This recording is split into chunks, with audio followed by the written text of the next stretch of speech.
Welcome to my channel. This video is for Easter wreath or wall DIY sign. If you haven't done so, please subscribe and don't forget to tap that bell for notifications on my uploads and live streams. I am using an 8x10 canvas here. I've already painted this one green. Here's an 11x14. I did just a little bit of green on the bottom, and I like that better because the way the bunnies are going to be on there. So this is how I did it. I just used a sponge brush, and you can see I'm kind of tilting it back right and left because I don't want an even amount of green. I'm not doing a straight line. I want it to look kind of like grass, so I'm just kind of sponging it on there and just kind of tilting it back and forth so it's nice and uneven. I'm going to go ahead and do the bottom there too and the sides just so it's all nice and covered and it looks like that's all some nice little grass. This paint too is really thin, so it would take a while to dry, and it's real liquidy. So I'm taking this just a paper towel and I'm just blotching over it. I'm not rubbing, I'm just blotting over and over until it's, I've sopped up all the extra, and that made it where it's dark in some places and lighter in other places. So I really liked the way it turned out. Okay, I cut these bunnies out on my Scan and Cut. And I just cut an opening there at the tail. I used a circular shape that was kind of beveled, or I don't know what you want to call that, around the edges, so it looked kind of like a bunny tail. And there's 3 different bunnies.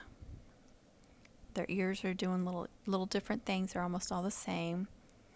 So I cut it in 3 bunnies. I cut 3 colors. So I'm doing 3 canvases, and so the colors will be slightly different.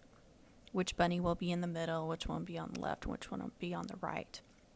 And since I did so much green paint on that one, I had to cover up those tails, because see, on this one I can just leave the white so it looks like a white bunny tail, but the other one I had to cover up, which I thought it looked cute too with the colored tails.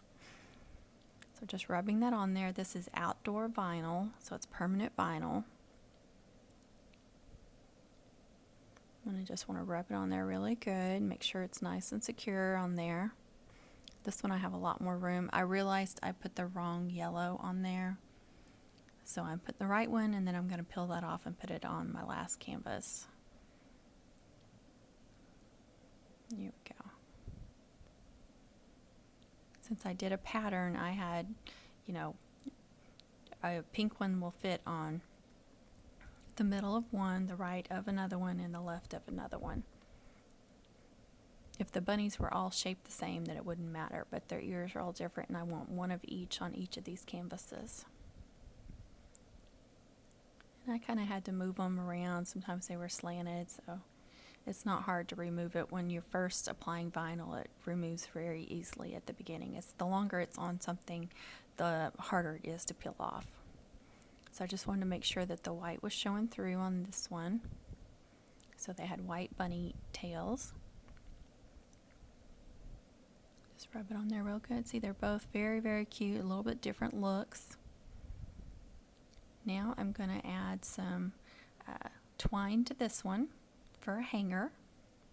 So I folded it over on the back, and I'm just going to take my staple gun and put 2 staples just to make sure it's nice and secure.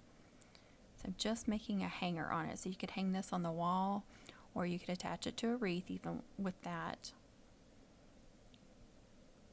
Just doing the other side. And one of the staples didn't go down all the way, so just hammering that down. You see how easy that was and how cute that would be to hang. Now this one I'm going to attach some Chenille stems, so this would definitely be good for attaching to a wreath. Be easy to secure it. Now I tried to find the middle of that Chenille stem, and again I put 2 staples in it. So I'm going to do 2 Chenille stems at the top and 1 in the middle of the bottom. And that one I did not find the center first, and so they're uneven, but that's okay. It'll still work on a wreath. Just folding those down and then taking my last Chenille stem and comparing it to the first one, so it was really easy to find the center of that one. And just fold them down so they're not sticking up everywhere. Now I'm going to make a cute bow for the top of this one, And since these bunnies are facing the same direction or one direction on this ribbon, I didn't want the bunnies to be upside down, so that's why I cut a piece at the beginning. So just making my loops, and of course you need to twist that ribbon, pinch it in the center, make your next loop. Always twist that ribbon and see how I'm attaching that first loop there. Just put it behind. Now I'm going to attach one more ribbon. Just make a couple of loops with this one. So you just want to gather it in your hand, twist that ribbon, make a loop, twist that ribbon again. However many loops you want to make, I'm just making 2 and 2 tails. You just want to hold it in the center until you get a chenille stem, and then wrap it around that center and twist it really tight. And then you'll have little loops going everywhere. You should end up with a really cute bow. I always build off the back of my bows when I'm making them. I always start at the top and build to the back. So it's just however you make them.